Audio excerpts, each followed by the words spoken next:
We all have heard people at a time or another talk about their bucket list. You might even have one. You might have even discussed having a bucket list with other people. It's the list of the places you want to go, you want to visit. Or maybe it's the things that you want to do, you want to accomplish. Before you get too old, everybody say, too old? Well, there's nobody here too old because you're here.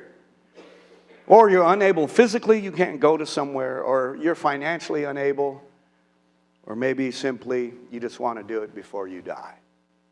You should have a bucket list. You pursue these dreams, these goals, these aspirations. There's a force within all of us. We should all have a bucket list. You all should want to be better. Oh, and so you get around people that make you better. You should want to be around that. It is the beauty of life to dream, to plan, to set sail, to climb that mountain. It's part of our lives. It's something that drives us. And you want to be around people like that. I believe I'm around people like that this morning. It's a simple force within all of us that keeps us from becoming stagnant, dull, boring, hopeless. It's dreaming, a bucket list. It's to be fresh, to be meaningful, not only to have purpose or a mission, but to strive to achieve that purpose. In the book of John, chapter 4, the disciple of John had a profound understanding of who Jesus was. He knew he was more than a carpenter's son, more than a religious man, more than a prophet, more than the Son of God. When he saw Jesus do, what he saw Jesus do and say assured him of these thoughts. So much so that before John could put words to paper, and his writings became the book that we call the Gospel of John, which we read today and we have in our text. John made two of what I call the most profound statements in religious understanding. He said this, the first one in John chapter 1 and verse 1, and I'm reading from the King James Version, and it said this, in the beginning was the Word was with God, and the Word was God.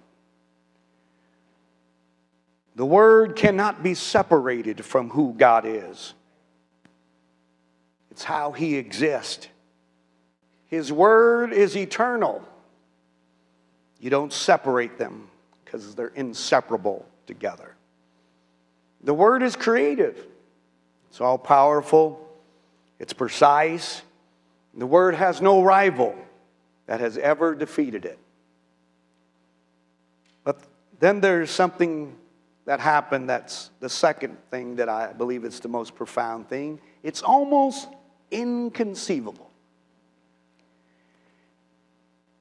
The most profound thing in probably Greek literature.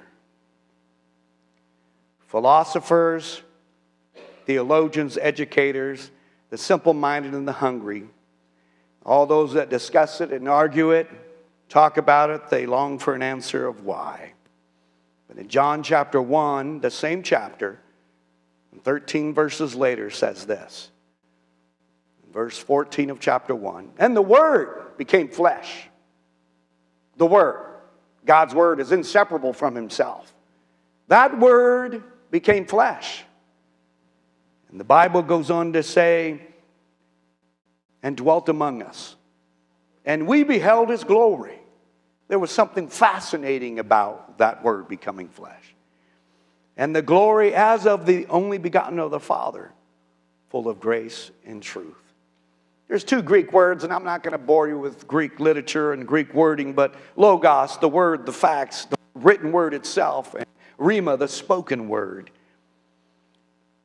But in that, His Word is connected to God. That Word is creative. And that Word became flesh. In other words, seeable, tangible, touchable.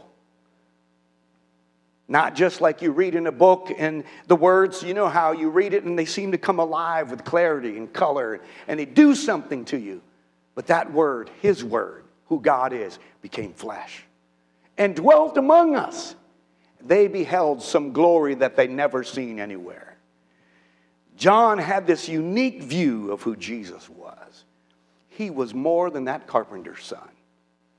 He was God in a body. It didn't lessen God. It didn't make God cheaper or less effective. It made him actually more powerful because it made God visible. It made God accessible. It made God for everyone to be able to reach and touch. It shocked the religious world when Jesus came into being because everybody looked for somebody that was religious as maybe coming on a horse or a lot of fanfare, a lot of bells and whistles and people saying, here he is. But no, he was born in a manger. He was born, actually, a lot of people didn't even realize what was happening. It was so powerful that even the enemy of our souls, the devil, tried to destroy the baby Jesus. You can read in the book of Matthew where it talks about Herod, who was the king at the time of the birth of Christ. He was so upset about the wise men because he had told the wise men, when you find the child, come back to me and tell me where he is so I may worship him. Well, we knew he wasn't going to worship him. And because they did not come back to him, now, of course, they were warned by an angel to go a different way, that he had all the children slaughtered in Jerusalem from ages 2 and younger. You know why? Because the enemy wanted to destroy that word that became flesh. Yeah. So in my story, with all that in mind, I want to take you somewhere to the book of John, chapter 4, and verse 1 through 6. My title today is God on your bucket list? Turn to your neighbor and say, is God on your bucket list?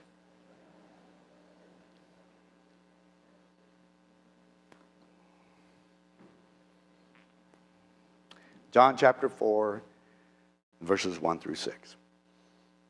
When therefore the Lord knew how the Pharisees had heard that Jesus made and baptized more disciples than John, though Jesus himself did not baptize, but his disciples did the work, or they baptized, he left Judea and departed again into Galilee. In verse 4, he said this, he must needs go through Samaria. This morning, Samaria was on the Lord's bucket list. It was a crucial point that he must need to go there. He had to be there for a reason. It's a purpose. He wasn't going to let anything stop him from going to Samaria. Not even his disciples. No healing of someone else was going to stop him.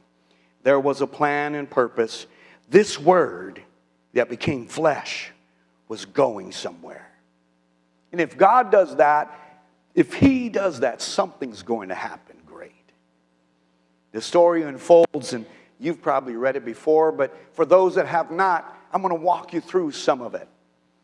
He tells his disciples, his mindset, I'm going to Samaria. But he tells his disciples, go into the city and get some food and supplies and some things that we have need of. And it's hard for us to imagine this because there's no cars, there's no lights, there's no buildings like we would see today.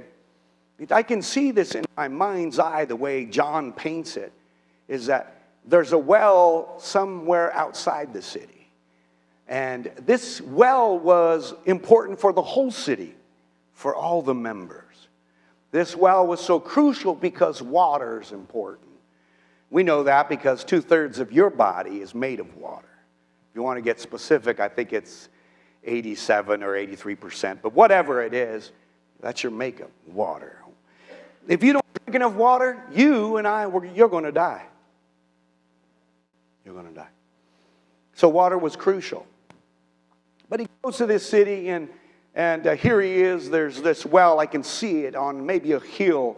and I can see the city in the distance, and I can see the dust from the disciples as they begin to walk, and I can see it kind of filter in that afternoon sun, and I see this well over to the side. This is my story. Can I paint it the way I want? All right. So, but I see this, and this is all part of it. Well, John doesn't say it, so I'm helping out John. Is that all right? So, and then here it is. Jesus, he's sitting there on the wall, and he's waiting. Waiting for what? Just waiting. He must needs go to Samaria. There's part of his bucket list is to get there. He's waiting there. The Bible doesn't say how long it took. But all of a sudden, a woman shows up. She's different than Jesus. For one, she's a woman. He's a man.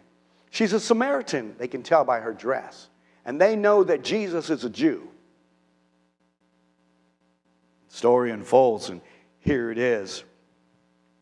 This woman who is probably the end of her life. It hasn't been good for this woman. I thought about her this morning. I thought about this woman. She probably didn't have much on her bucket list left. It was a hopeless list, just trying to get by. She was not ambitious anymore. She had few friends and probably a lot of distant relatives who chose distant. The sparkle in her eyes had faded. The dreams of a beautiful family had become a nightmare. If there were children, they were a burden now, not a joy. Her close friends, if she had any, they wouldn't advertise they knew her. She was probably talked about in secret. But what hurt the most is when the looks she received and the whispers of others. The whispers hurt the most. Yeah, they did. She became callous to others. But she had to draw water to sustain herself, to keep on going. Water was so crucial. But every day was a drudgery, but she still needed the water to survive. On this day, it was like any other day. She was just doing her job. Her expectations were the same. Food, shelter, cleaning, cooking, missing peace the whole time in her life. She was a Samaritan.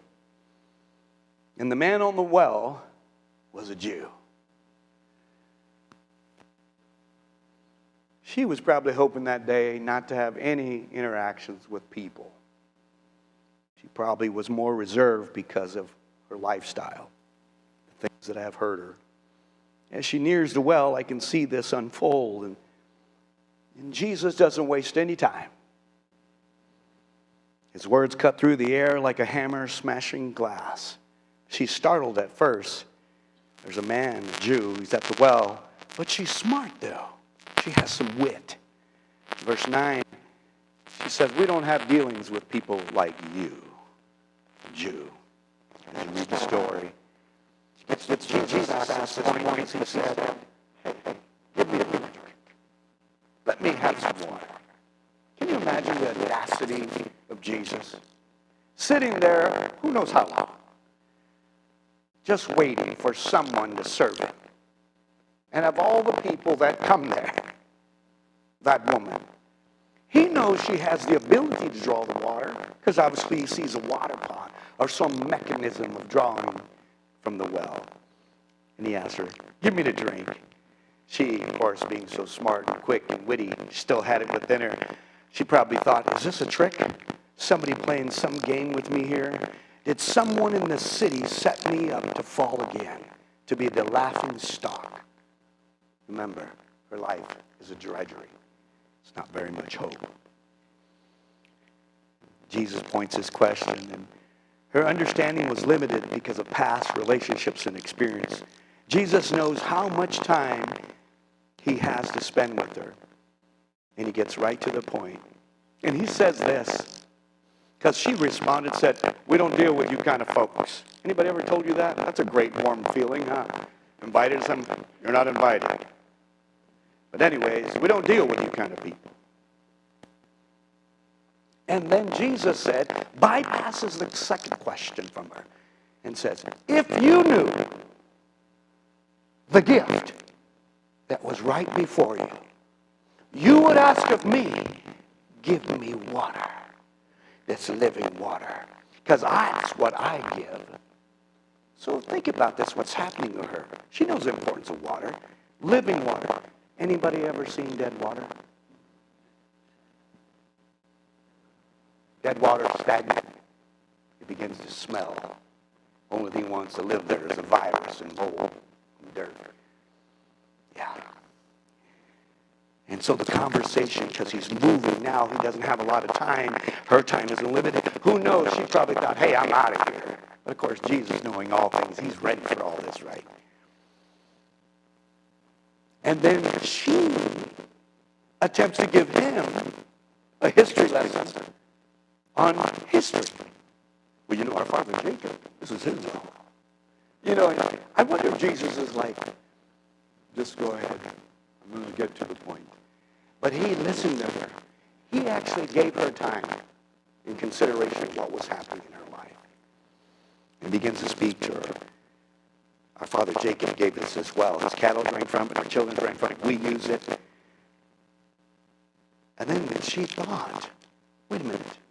You said water that never makes you thirsty? Folks, when you drink water, you know what happens to your body? It says more.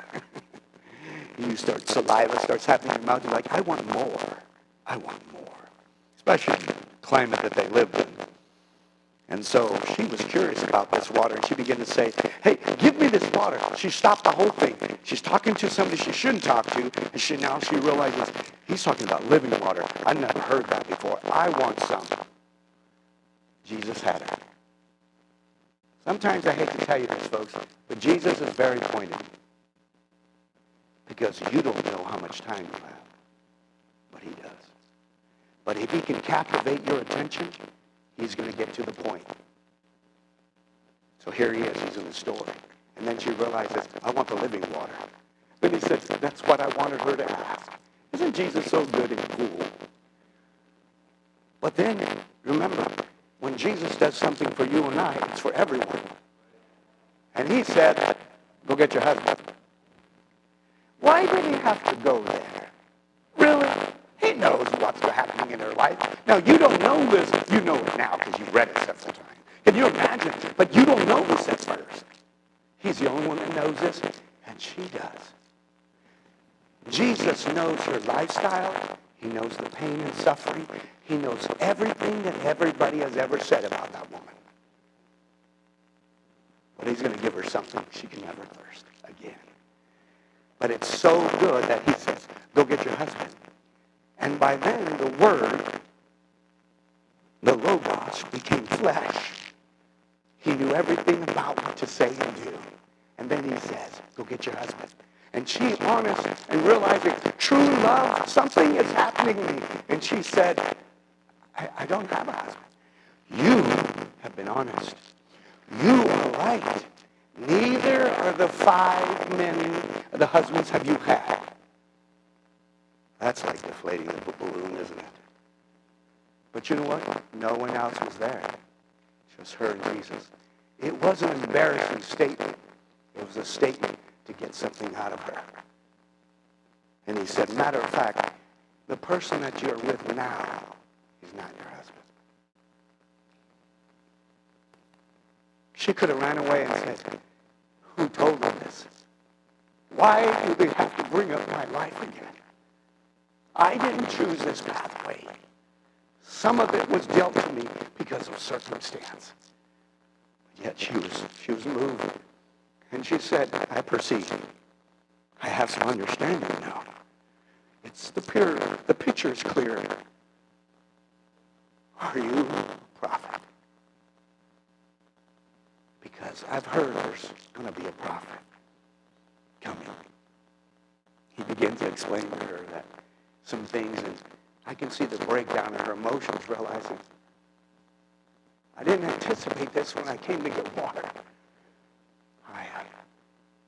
I just wanted to get water and to go back and hide again.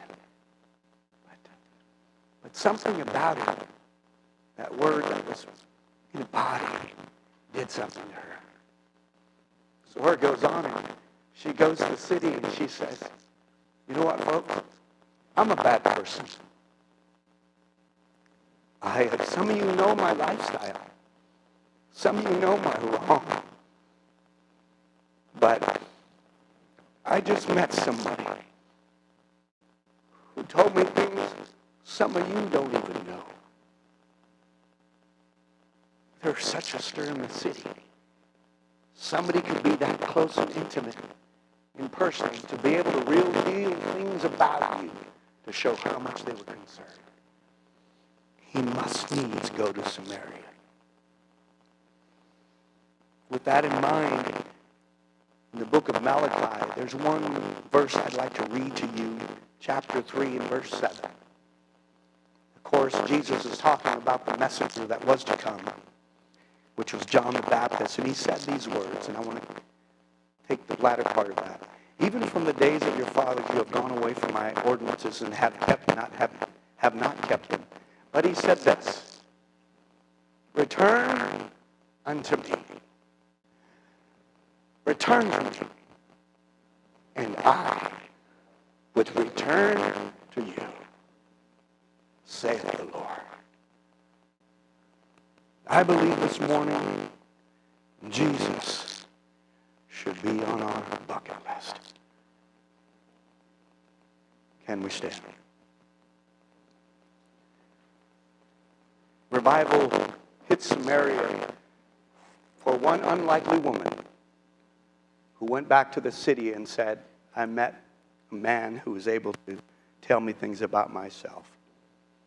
All because of Samaria was on the Lord's bucket list.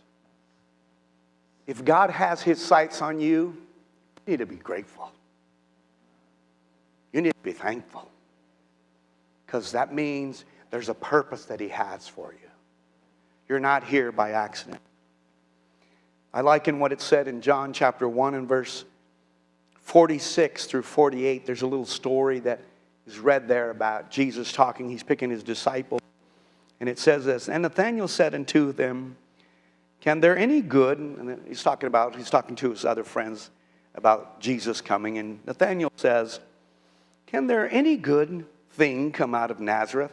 It's a question mark. And of course, Philip says unto him, come and see.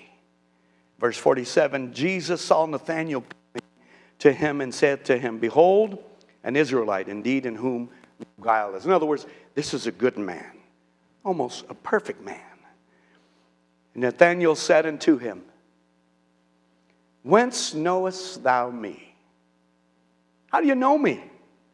What do you know about? Who told you? Did Philip tell you where I came from? No. Jesus said unto him, before Philip called you, when thou was under the fig tree, I saw thee.